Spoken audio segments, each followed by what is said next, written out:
यासिर यकूब बनाम शहनाज परवीन वगैरह।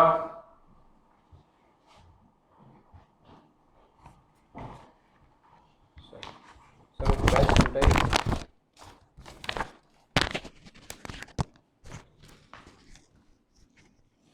Sir fresh suit है ये। I am from plaintiff side है सर। ये प्रॉपर्टी जो सूट प्रॉपर्टी है 15 कनाल 6 मरला सर। ये मेरी मलकियत है जो कि 15/1/2008 को हिबा मेरे वालिद साहब ने किया और 26/5/2014 को मेरे वालिद साहब की जो है वफ़ात हो गई है सर। उसके बाद उस वालिद की वफ़ात से पहले भी और उसके बाद आज 2017 तक मेरी मलकियत है, मेरा ही कब्ज़ा है और तमाम बेनिफिट्स उसमें से सर मैं ही रिसीव कर रहा हूँ इस प्रॉपर्टी में से। आज आफ्टर 3 और 4 ईयर्स मेरे जो सिबलिंग्स हैं उनमें सर जो डिफेंडेंट है, डिफेंडेंट नंबर 1 था 5 सर, ये मेरी प्रॉपर्टी पे इंटरफेरेंस करना चाहते हैं और मेरे पीसफुल पोजेशन को सर ये डिस्टर्ब कर रहे हैं। जनाब से सर ये हम्बल रिक्वेस्ट है। इसमें पैराम एफएचआई केस है सर।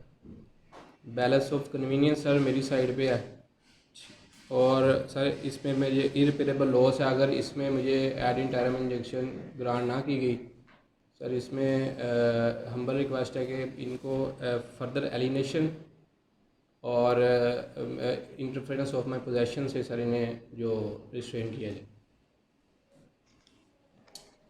नेक्स्ट वीक लेट देते हैं। ठीक है, थैंक यू।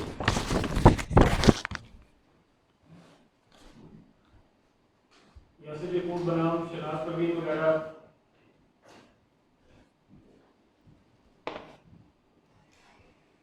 दूसरी साइड से कोई नहीं आया, आवाज़ उभर दे मैच डिफेंडर साइड से कोई नहीं आया। शहनाज परवीन वगैरह।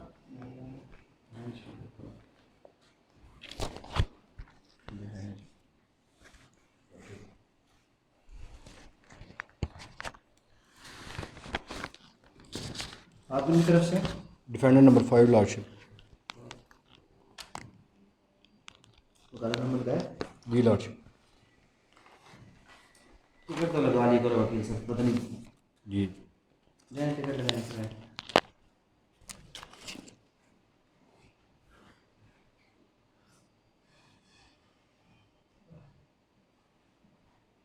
लॉर्डशिप बता दिया दोबारा बात में वो नहीं है, बाकी फ्रेंड्स तरफ से नहीं है।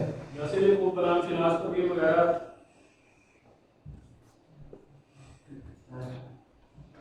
आपकी तरफ से I am on the behalf of candidate number 1 to 4। ये कंप्लीटिंग स्टेटमेंट सबमिट करा रहा हूँ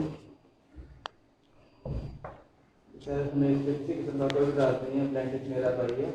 अब्बा जी ने अपनी ज़िंदगी में बता दिया था कि मैंने इसे जुबान मुबा कर दिया है क्योंकि उनको हमसे बहुत ज़्यादा प्यार था, तो हमें किसी किस्म का कोई इतराज़ नहीं है अगर इनकी फेवर में डिक्री हो जाता है। Thank you sir. आप क्या कहते हैं? I appear before the court on the behalf of defendant number 5 lordship. 2018 में इनके वालिद साहब की डेथ हो गई थी और हिबा जो लॉर्डशिप हुआ है वो ओरल रिटर्न स्टेटमेंट नहीं है और उसके बाद लॉर्डशिप हमारी 2008 की है। एफएससी देखिए कब पे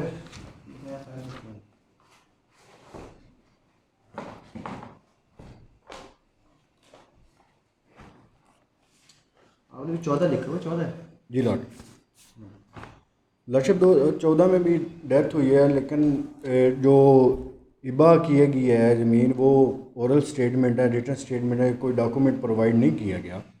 और उसके बाद हमारी ये कोशरत प्रॉपर्टी है, हमारा मुश्तरका खाता है जिसके ऊपर लॉर्डशिप बाकायदा कैटेगोरिकली सुप्रीम कोर्ट के ऊपर इसके ऊपर जजमेंट है जिसमें वो कहता है कि 2002 SCMR 1298 आपको है जी लॉर्डशिप मैं प्रोवाइड कर देता हूँ।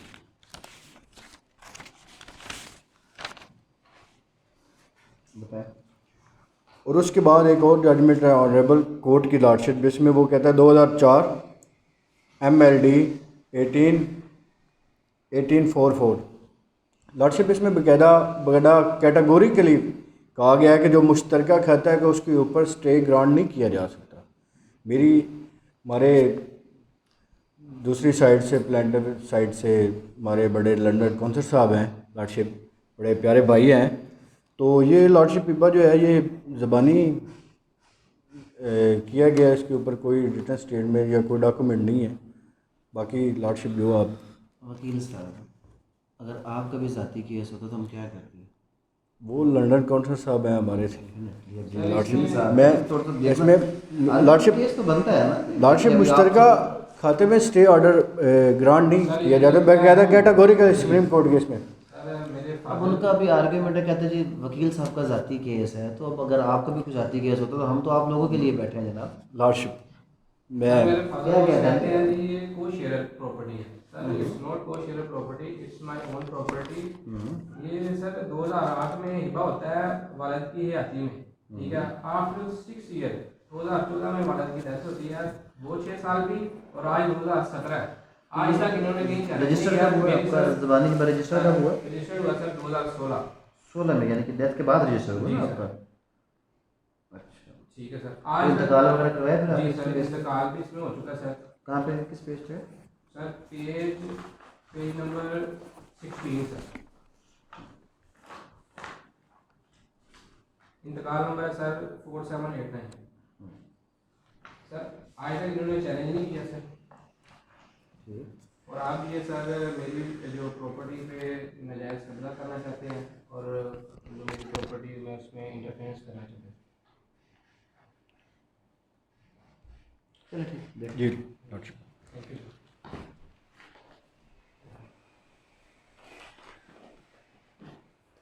जैसे ये कोड बना शहनाज परवीन वगैरह जहाँ एक एप्लीकेशन डाली हुई है 12/6 आपके सामने। जनाब 1 से 4 डिफेंडेंट नंबर 1 से 4 ने अपनी रिटन स्टेटमेंट जमा कराई है और उसने एडमिट किया है कि वाकई ये जो हिबा था ये वालिद साहब ने खुद अपनी मर्जी से किया था और हमें इसके ऊपर कोई इतराज़ नहीं। ठीक है जनाब, ये जनाब 174 से कोई नहीं है? देख आवाज़ 174 से कोई नहीं है यार जनाब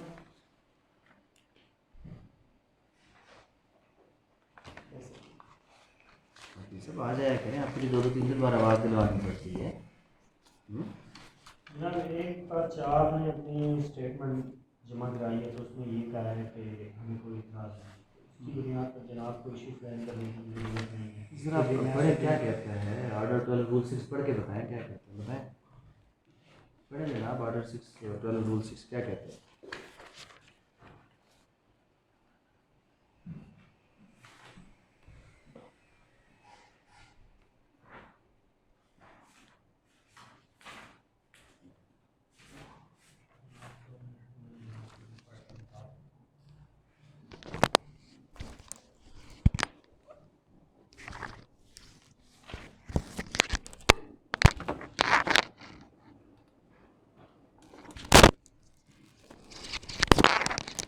ये ले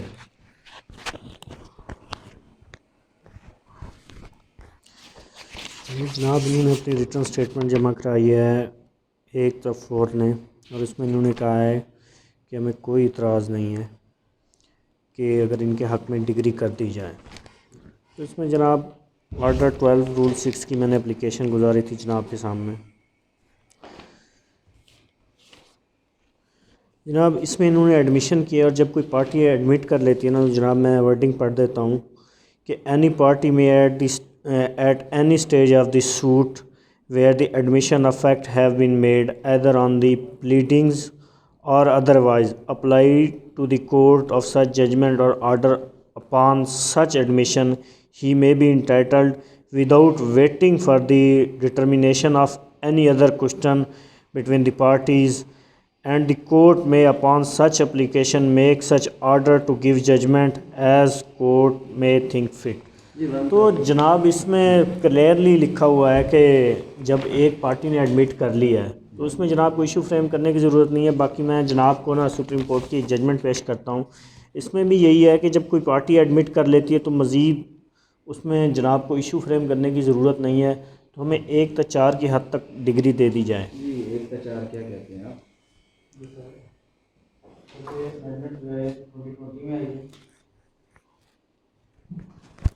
कौन सी अमेंडमेंट है? ये 1908 से आई हुई है यहाँ पे, बड़ी पुरानी है, बाद में नहीं आई। आप ये बताएं, आपको डिग्री पास होने पे कोई एतराज़ है कि नहीं है? नहीं सर, कोई एतराज़ नहीं है। हाँ जी, आप क्या कहते हैं? लॉर्डशिप इसमें मैं 12/6 की एप्लीकेशन मूव करना चाहता हूँ lordship on the behalf of defendant number 5। इसमें इसका रिप्लाई 12/6 की जो एप्लीकेशन है उसका रिप्लाई मैं मूव करना चाहता हूँ लॉर्डशिप। इसमें क्या कहते हैं बताएं, आज ही खत्म करें इसको। क्या कहते हैं? उसमें को जो प्रॉपर्टी गिफ्ट की गई है वो ओरल एग्रीमेंट है, कोई उसके ऊपर डॉक्यूमेंट वगैरह। आप इसको कंटेस्ट करना चाहते हैं? आप सूट कंटेस्ट करना चाहते हैं? जी लॉर्डशिप। वकील साहब, ये 12/6 तब हो ना कि जब कोई उसका एक आध हिस्सा जिस पे सब के सब एडमिट कर रहे हैं, तो यहाँ से जो है उसका डिनाइल आप 1/4 तो एडमिट कर रहे हैं, इनके खिलाफ डिग्री देंगे। जनाब 1/4 कर भी लें तो हम कैसे उनके खिलाफ पास कर दें? हुजूर जब तक नहीं, इनको मना ले फिर, जैसे बाकी 4 लोगों को आपने मना लिया, इनको भी मना ले वकील साहब। हम आपस में वैसे ही फैसला कर देते हैं। 1/4 ने एडमिट कर लिया, उनकी हद तक आप डिग्री कर दें, बाकी ये सूट कंटेस्ट कर रहे हैं तो उसकी हद तक वकील साहब 1/4 की हद तक नहीं हो सकता। अगर सारे डिफेंडेंट कुछ एडमिट कर लेते हैं ना, उस कुछ हिस्से की हद तक होता है, पार्टी की हद तक नहीं। जाकर दोबारा आप कानून पढ़ लीजिएगा, ठीक है? सही, देखते हैं, चलिए।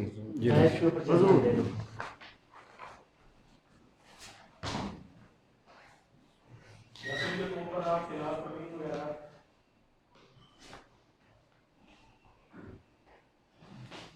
जनाब मैंने एक एप्लीकेशन गुजारी है जनाब के सामने। कोई एविडेंस भी शुरू करवा दो, ये एप्लीकेशन देते रह जाएंगे, हर बार को नई एप्लीकेशन लेके आ जाते हैं। एविडेंस का जब भी क्लैरिकल मिस्टेक की वजह से कुछ खाते और खत्म वगैरह में चेंजिंग करवा दी है जनाब। दिखाएं। जनाब इसमें कोई फैक्ट वगैरह चेंज नहीं कर रहे हम, ये कंप्यूटराइज वो गलती की वजह से हो गई है। क्या गलत? क्लैरिकल मिस्टेक है जनाब, वो खाते और खतूनी के नंबर जनाब चेंज करवाने हैं बस। इसमें क्लैरिकल मिस्टेक है, कोई और मिस्टेक है? नहीं जनाब, इसमें कोई फैक्ट वगैरह चेंज नहीं कर रहे हम, जस्ट क्लैरिकल मिस्टेक है। इसमें कुछ खाते और खसरे जो गलत लिखे गए हैं। डिफेंडेंट साइड से कोई नहीं आया? हाँ जी, 6/17 की दरख्वास्त आई है अमेंडमेंट की। आप तो वैसे बगैर एतराज़ के, आपको तो एतराज़ ही कैसे होगा? आवाज़ लगवाएं जो वो उधर से कोई आया नहीं आया, डिफेंडेंट नंबर 5 की तरफ से कोई आया नहीं आया। यासिर के ऊपर बनाम शराज वर्डिंग वगैरह हाँ जी, एक दरख्वास्त है इनकी अमेंडमेंट की, कापी मिली आपको? दरख्वास्त की जी कॉपी सर, मिली? दे दी थी पिछली पेशी पे। कोई एतराज़ है? लॉर्डशिप अभी काफ़ी प्रोवाइड नहीं की गई। कापी प्रोवाइड नहीं की गई तो कापी देते, फिर अगली पेशी पे इसको देख लेते हैं। दे जी कापी इनको दे, अगली पेशी पे देखते हैं। अगली पेशी पे आए जनाब, इस पे बहस करें। जी लॉर्डशिप। यासिर के ऊपर बनाम शराज वर्डिंग वगैरह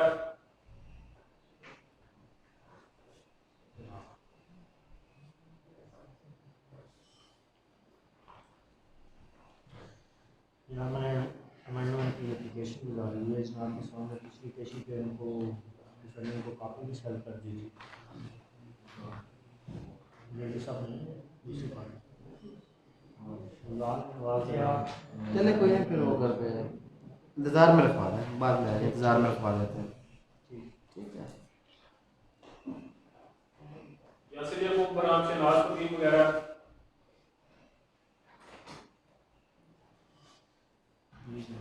जनाब मैं सुबह भी पेश हुआ था इसमें, तो इंतहाई यासिर के ऊपर बनाम शराज वर्डिंग वगैरह जनाब मैंने एप्लीकेशन गुजारी हुई है 12/6 की, तो जनाब पिछली पेशी पे भी रिस्पॉन्डेंट नहीं है। मैं तो जनाब हाँ जी, क्या कहते हैं आप? ये लॉर्डशिप इसमें क्लैरिकल मिस्टेक है, सीनियर काउंसिल साहब जुर्माना इस पे पे कर दें। देते, फिर 5,000 रुपये कास्ट देते, 5,000। जनाब हैवी क्लास एक पेशी पे आने जाने पे इतना पेट्रोल लग जाता है जनाब। जब हमारी कास्ट होती है तो आप 200 रुपये लगाते हैं जनाब पेशी पे कास्ट। बंदा ये तो तो और ज्यादती भेज है दिया जनाब। फिर अकॉर्डिंगली कास्ट लग जाती है। चलो ठीक है, दे दे 3000 रुपये दे दे। देख लिया 2000 वापस कर दो। वो फिर वापस कर जी दीजिए। जी लॉर्डशिप। ठीक है जी, अलाउड नेक्स्ट। यासिर को बनाम शहनाज कुलीन वगैरह आज तो कोई एविडेंस लाया वकील से, फिर कोई नई दरखास्त आ गई है। हाँ, फिर कोई दरखास्त आ गई है। हाई कोर्ट कहता है 6 महीनों में केस खत्म कर दो, इधर दरखास्तें ही खत्म नहीं होती तो केस कहाँ से खत्म हो जाए हमारे। जी, आप किन की तरफ से? सर डिफेंडेंट नंबर 3 की तरफ से जनाब, इसमें जो काउंसिल है वो हाई तो कोर्ट आपको है। तो कंसीडिंग स्टेटमेंट आई हुई है पहले, तभी आप इसमें सर ये अब हमारे बड़े भाई साहब हैं, वकील साहब हैं, तो इन्होंने हमें कहा था कि आपको हिस्सा देंगे प्रॉपर्टी में से। तो अब जो हमें सुनने में आया कहीं से कि ये सारा हिस्सा खुद हड़प करने के चक्करों में, तो अब हम जो है इसमें सर कंटेस्टिंग स्टेटमेंट देना चाह रहे हैं। ये सर हमारा पावर ऑफ अटॉर्नी है, साथ इसमें हमने 151 की एप्लीकेशन लगाई है।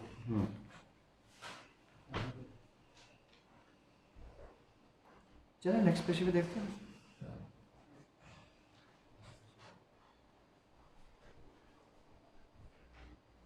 यासिर को बनाम शहनाज कुलीन वगैरह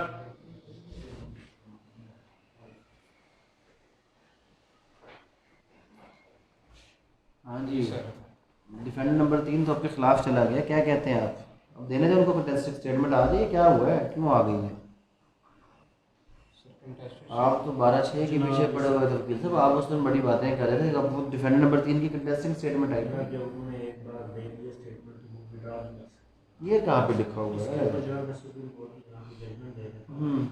जब एक बार एडमिशन हो जाए तो फिर वापस नहीं दे सकते। इसमें ये एप्लीकेशन एक सर किधर है जनाब डिफेंडेंट नंबर 3 का कौंसल किधर है?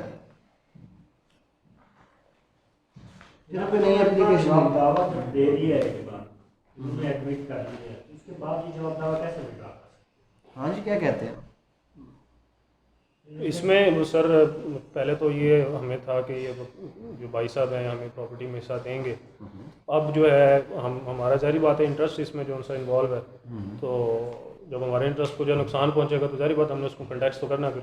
जनाब इनकी एप्लीकेशन में टेलेबल ही नहीं है। इन्होंने इसमें सर जब आप एक बार जवाब दावा दे दिए तो उसको किसी सूरत में इसीलिए सर जवाब इसमें हमने 151 की एप्लीकेशन लगाई। हाई आपकी जो है कोर्ट की इनहेरेंट पावर है, आप इसमें ऑर्डर कर सकते हैं, तो इसमें काइंडली ऑर्डर करेंगे। हम इसमें कंटेस्टिंग स्टेटमेंट देना चाहते हैं। आप दरखास्त कह रही है सर ये 9 हर बार एक नई दरखास्त आप लेके आ जाते हैं, क्योंकि गवाह शवाह भी ले मेरे भाई। ये सर 9A की इसमें सर एविडेंस वगैरह जो है एग्जामिनेशन ऑफ पार्टीज होनी चाहिए। ऑर्डर 10, 11, 12 को सर प्रोसीड करवाएं। क्या कहते हैं जी आपको तो इतराज़ ही नहीं है, आपने क्या कहना है? आप तो हर चीज़ में ओके हैं, आप तो बिस्मिल्लाह नहीं कर चुके। सर ये जो एप्लीकेशन आपको तो कंसीडिंग स्टेटमेंट आई हुई है ना, आप तो हर चीज़ को कबूल करें। किधर है डिफेंडेंट नंबर 5 वाला पता करें, अगर वो है तो फिर आप लोगों ने क्या एतराज़ करना, आप तो हर चीज़ को बस बिस्मिल्लाह करते जा रहे हैं। हाँ जी, क्या कहते हैं वकील साहब, इधर से आओ, कोई फिर एक नई दरखास्त आ जाई हुई है। जी लॉर्डशिप। काफ़ी दी थी इनको आप लोगों ने? जी सर ये कल हाँ, ये जो ऑर्डर 9A के क्या कहते हैं, या फिर वो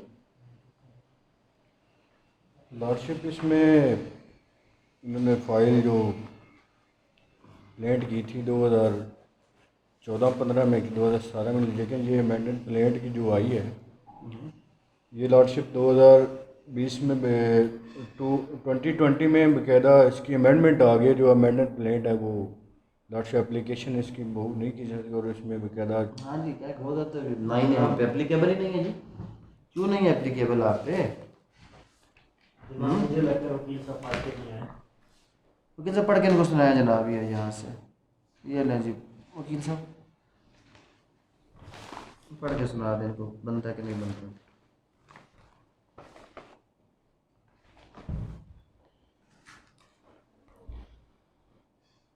लॉर्डशिप इसमें वो कहता है कि saving of proceedings all proceeding institute prior to coming into force of the code of civil procedure Punjab amended act 2020 shall be detailed in accordance with the provisions of the act which existed prior to coming into force of Code of Civil Procedure Punjab Amendment Act 2000 नहीं तो amended procedure है, वो पुराने जो cases है वो पुराने procedure पे चलेंगे। अगर कोई नया दायर होगा 159 में लिखा हुआ है ना वकील साहब, क्लियर कट उसमें लिखा हुआ है जी। और वो तो है पर आपने जो दरखास्त अमेंडमेंट आई है ना जनाब, हम उसके बाद ही प्रोटेक्शन की दरखास्त आपने एप्लीकेशन दी है अंडर आर्डर 9A, ठीक है, तो 9A और इसकी एप्लीकेबिलिटी ये तो और उसमें क्लियर कट प्रोविजन दे दी ना 159 पढ़े ना जी लॉर्डशिप, कि ये पुराने 159 केसेस पे एप्लीकेबल नहीं है।